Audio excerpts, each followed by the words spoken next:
In this lesson, I'm going to try and cover most of our landscaping options rather than one lesson per button. I'm going to cover it in a general sense.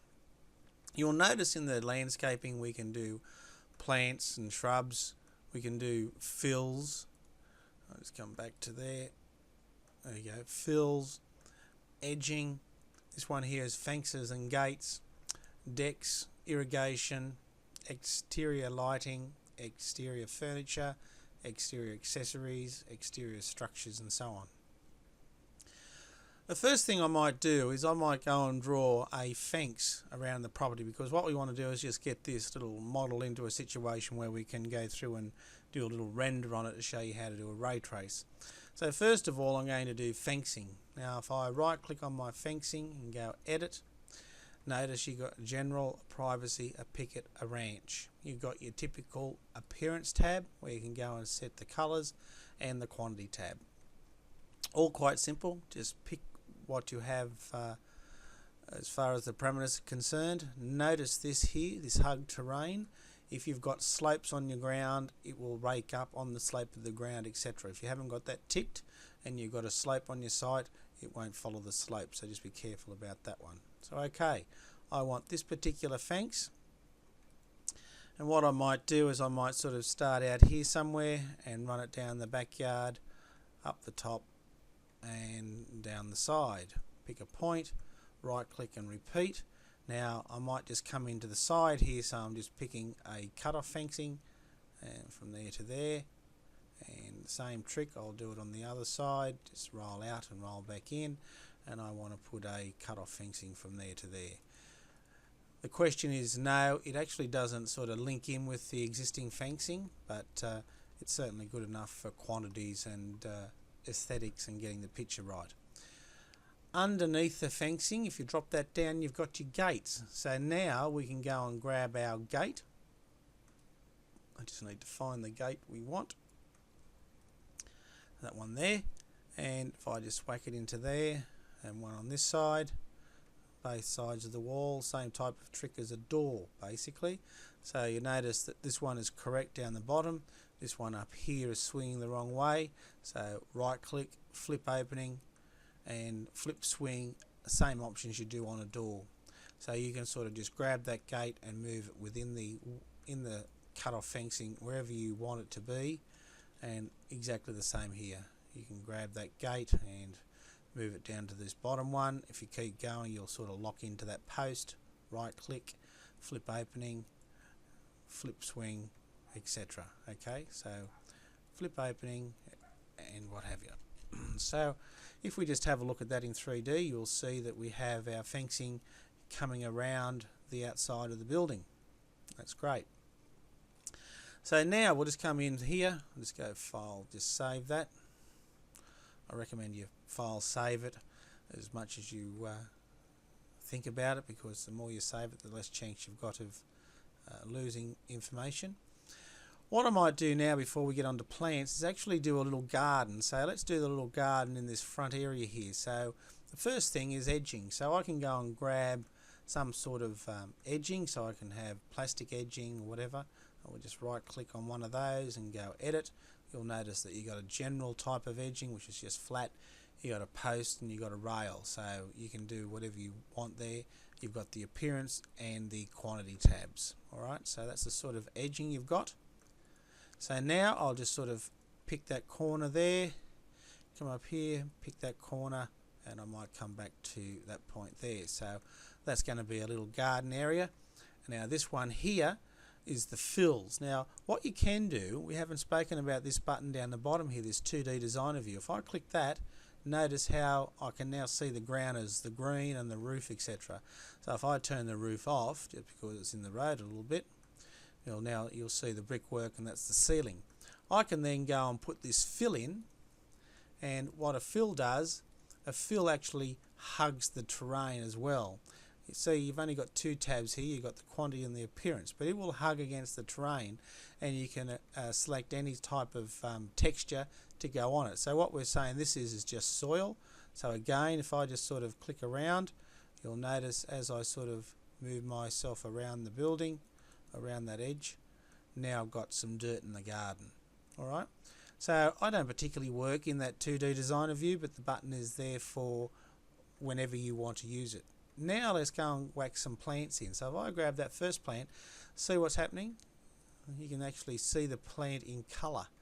If I go and turn it back to 2D plan view, that's the sort of view you're working on. So you can then just go and work in whatever sort of plants you want and drop them in wherever you want to drop them in. If I come back out, there was a couple of bigger plants in there, some trees, so I'll just whack a couple around the place. The more trees you put in there, the longer it's going to take to do the render, and the size of the file will become quite large because it's getting more and more 3D objects into the thing. If I go and place a camera, and I'll place a camera out the front here and look at the job in near the front door, and come in there, you can see the trees next door, you can see my little garden there. So if I turn that roof back on, so I'll just go display all, there you have it. If I touch this tree, the big one, you'll see that it's got a big square. Now if I go into the properties of that, you will notice that it has a usage, it has requirements for the sunlight, the water, the temperature and the soil. You can change the height of it and the planting age of it. You can do all sorts of things with these trees. If you wanted to, you can investigate by pushing this encyclopedia, and you'll find that you can filter out what type of sun condition, water condition and temperature and soil conditions you have, and it will filter out from 7,500 trees and shrubs and plants down to a number given your particular requirements, so that you know what you're selecting from. Now adding trees, you can do that. The thing is, you'll notice this tree here I've got, as I'm dragging down, it's flat. Well, basically all it is a picture. Now that picture is basically just, you can take a photograph of a tree if you like, but what you do to make it 3D is you have to actually colour around the tree where everything else is a certain colour. Now to do that, I'll just deselect that. I'm just going to open up another file. Now this file that I've opened up, as you can see, the encyclopedia, if I just go and have a look at those as large icons, now you can see that there's a number of them in here. There's a tree, whatever.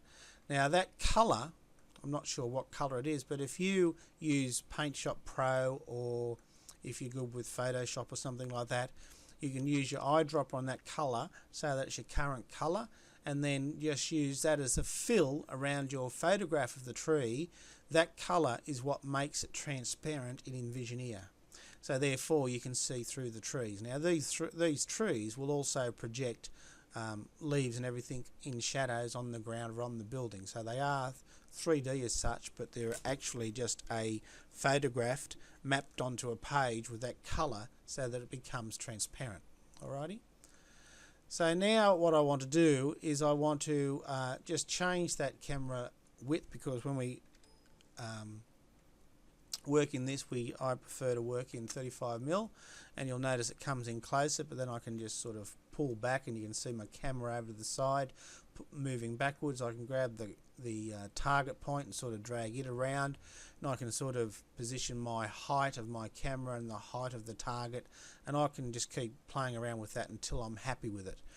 Once I'm going to keep a camera, I prefer to use a name. So in my case here, it's going to be the front, so I'll give it a name called front. That way all the other cameras in the job become redundant. So if I click on there, see there's front. These other 8 cameras, I'll delete them later on. Alright, so that's our gardens, our plants, our edges and our fencing. You can play with decks later.